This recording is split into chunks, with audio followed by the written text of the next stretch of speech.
A gente parte para o noticiário nacional, conforme a uma máxima histórica do dólar.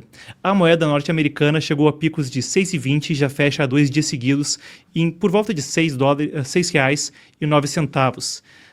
2 dias seguintes com fechamentos históricos e, claro, o pico histórico de 6,20. Inédito, recorde, os adjetivos não faltam. Eu quero passar com vocês pelos últimos detalhes conforme hoje é aprovada no Congresso a reforma tributária, então, que coloca o Brasil com o imposto sobre valor agregado entre os mais altos do mundo e alguns dos outros detalhes sobre a chamada crise de confiança, conforme a gente vê abaixo, que é comumente citada por analistas. E aí a questão matemática, nem tanto política ou analítica, como um dos principais fatores por trás daquilo que a gente vê. Claro, isso tem consequências sociais e políticas, e no nosso melhor esforço para manter imparcialidade e dar para vocês uma visão sóbria a respeito da situação, a gente também vai pincelar o assunto. Vale a pena a gente começar, então, com o seguinte: vocês veem ao meu lado o início da chamada crise de confiança, que agora parece ser o que desboca nisso.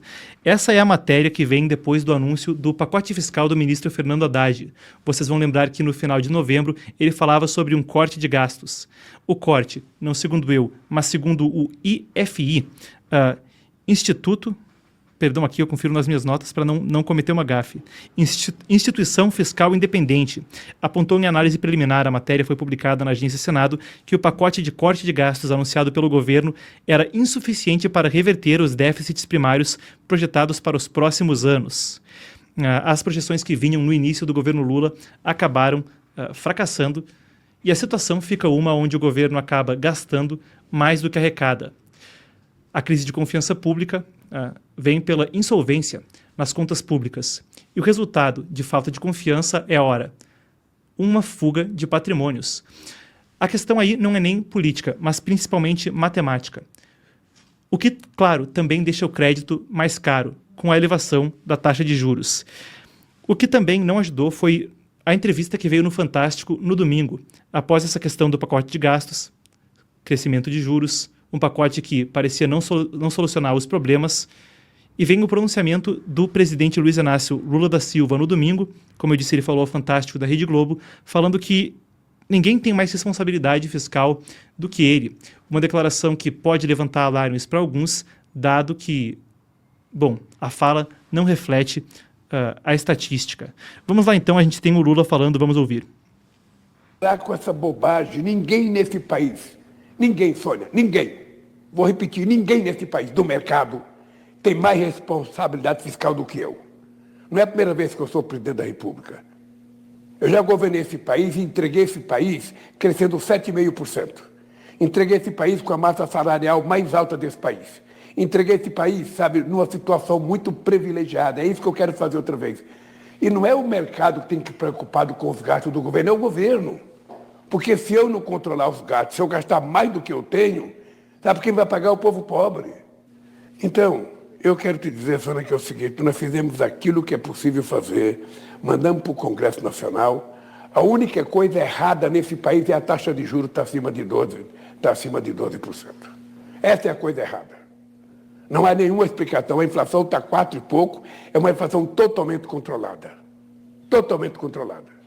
A irresponsabilidade é de quem aumenta a taxa de juros todo dia.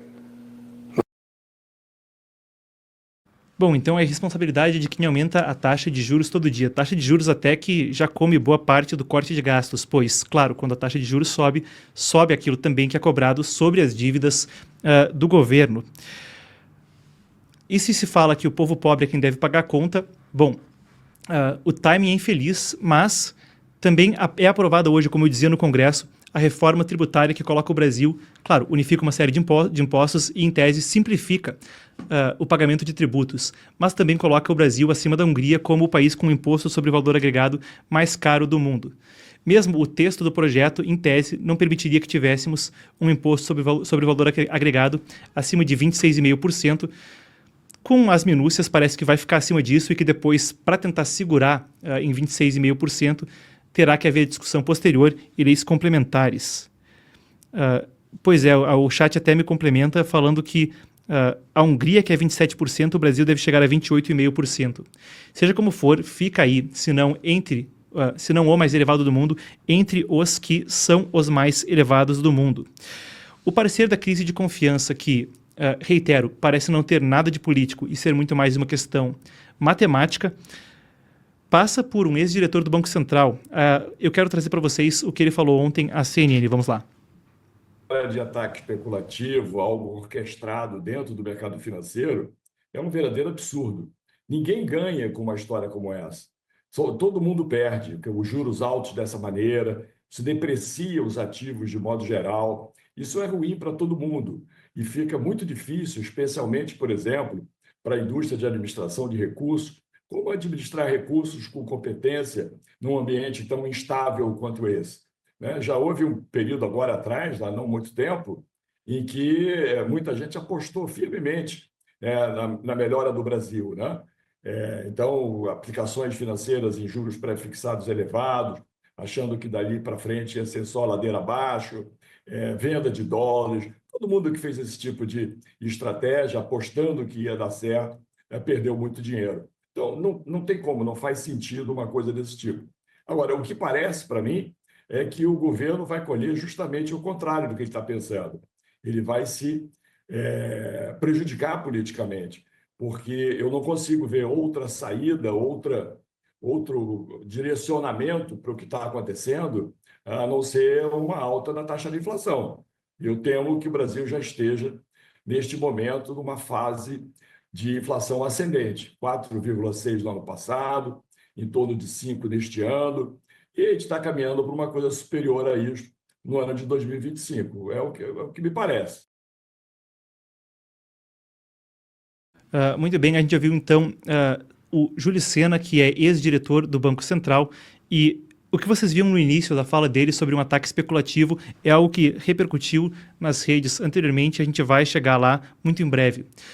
Interessante que ele pontuou a inflação e, claro, quando se discute isso, se discute o impacto direto, que traduz aquilo que é o numérico e que muitas vezes torna-se abstrato para quem está acompanhando o noticiário para uma coisa concreta, o dinheiro no bolso, a hora de ir ao mercado. Eu quero prosseguir com vocês com a questão a respeito do assunto e também trazer algumas das manchetes que pontuam essa crise de confiança de forma mais palatável.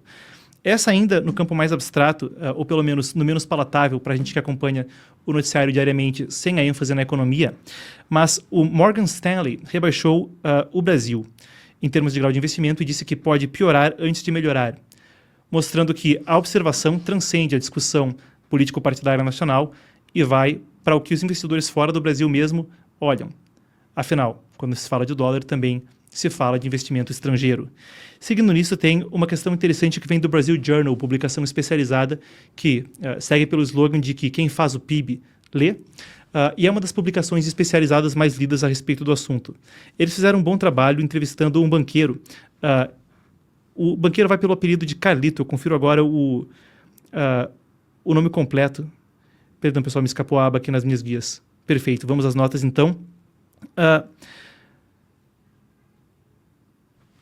É Carlos Dayan, ele que trabalha na direção do banco Daicoval. E ele deu uma entrevista interessante onde ele compara a situação atual com o governo Dilma anterior. E ele fala que com uma alta de juros que vem em decorrência dessa crise de confiança, se torna muito complicado para as empresas, pois aquilo que poderia ser do montante que lhes daria capital de giro, lucro, pode ser gasto para pagar, claro, juros sobre as suas dívidas. A manchete diz, condensa aquilo que ele diz: estoque de dívida pode matar uma empresa. E claro, conforme os juros sobem, como pode? Ele fala aqui coisas interessantíssimas. Ele continua nessa citação do estoque de dívidas pode matar uma empresa. Começamos a calcular quanto as companhias terão que gastar a mais com juros. É um valor que destrói planos. Estamos num ciclo vicioso de aumento de juros, adiamento de investimentos, não entrega de resultados, perspectiva de redução de vendas, o que obviamente é ruim para a economia. Se o juro aponta para baixo, existe uma possibilidade de melhora. Caso contrário, fica complicado. Fico feliz de não estar na cadeira de presidente do Banco Central, porque é um trabalho impossível. Então são as palavras dele, conforme, claro, agora troca-se a direção do Banco Central de Campos Neto por Gabriel Galípolo. Ele faz um comparativo interessante. Aspas, então, novamente para Carlos Dayan, do Banco Daicoval. Os agentes econômicos ainda têm a memória da última crise no governo Dilma. Essa memória de que as coisas estão fora de controle, que as taxas de juros estão altas e vão subir mais, que não estamos conseguindo segurar a inflação, que o dólar subiu demais e o dólar gera inflação. Tudo isso está deixando os agentes assustados. Chegamos a preparar a nossa equipe para um crescimento da carteira de crédito em 2025, mas tivemos de corrigir a rota e já ajustamos para um cenário de maior restrição. Pincelando as implicações sociais, vem claro a questão da reforma tributária. Se Lula falava que o povo pobre pagaria a conta, como eu disse, o timing parece ser esse mesmo, com o imposto sobre o valor agregado mais alto do mundo. E ainda nessa situação eu destaco a publicação de Ricardo Capelli. Ele, que foi braço direito de Flávio Dino, já rodou por diversas das agências do governo. Ele disse: criminosos, uma fake news envolvendo o futuro presidente do Banco Central, que foi reproduzida pelos parasitas do mercado financeiro, está sendo apresentada como motivo para o ataque especulativo que fez o dólar subir. Isso é caso de polícia, tem que botar na cadeia. Todos. De fato, houve notícia falsa divulgando que o Gabriel Galípolo, que assume o Banco Central, teria dito coisas que ele não disse. Isso, por certo, é uma coisa execrável. Agora, essa ameaça também, na pronúncia do todos e na truculência com que vem à tona, pode significar que a discussão sincera a respeito do que acontece com os gastos públicos recebe a resposta da truculência e anuvia o ambiente do debate público, o que, claro, não ajuda em nada na confiança de ninguém. Ainda, a gente tem aqui a matéria da Forbes, que pontua ainda na discussão da consequência social. Eu trouxe isso à tona porque a Forbes me parece revista relevante para o debate público e que extrapola publicações menores que podem ser consideradas político-partidárias. Vem um artigo de opinião do Antônio Camarote que fala que o Brasil não aguenta mais 2 anos de Lula. O que, se não ilustra ou não um sentimento de boa parte da população, é discutível. Mas o que ilustra é que existe uma reação, pelo menos no debate público, aonde se reitera aquilo que era dito mesmo no slogan de campanha interno dos partidários de Bill Clinton em 92. It's the economy, stupid. O que garante a popularidade de um presidente é a economia. Era a análise lá atrás do Partido Democrata. E agora parece ser o fenômeno que se manifesta, pelo menos, na discussão da imprensa. É até interessante quando a gente fala dessa campanha do Bill Clinton.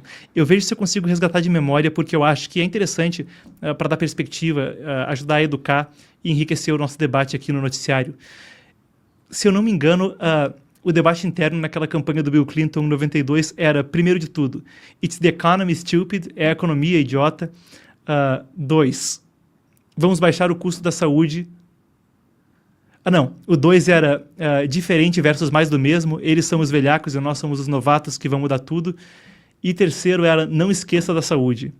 Eram os 3 pontos que os democratas diziam naquela época garantiam uma eleição. E agora o primeiro deles parece ser evidente no debate público. Enquanto muita gente diz, e isso foi mesmo temática no Twitter, a palavra impeachment chegou a estar em alta nos trending topics durante a manhã, se referindo à questão do dólar e a uma eventual crise de popularidade. A popularidade de Lula não é menor do que a de Bolsonaro foi em diversos momentos do mandato. Certamente não é algo comparável ao que foi o governo Dilma II no momento do impeachment. Então, enquanto essa discussão, claro, serve de lenha para o debate político partidário e, por certo, é apreciada naquilo que é o pueril debate e bate-boca das redes sociais, quando se olha para os números, parece que o debate não segue nesse caminho, pelo menos em termos da aprovação que o presidente tem até agora, que ainda fica bem acima dos 30%.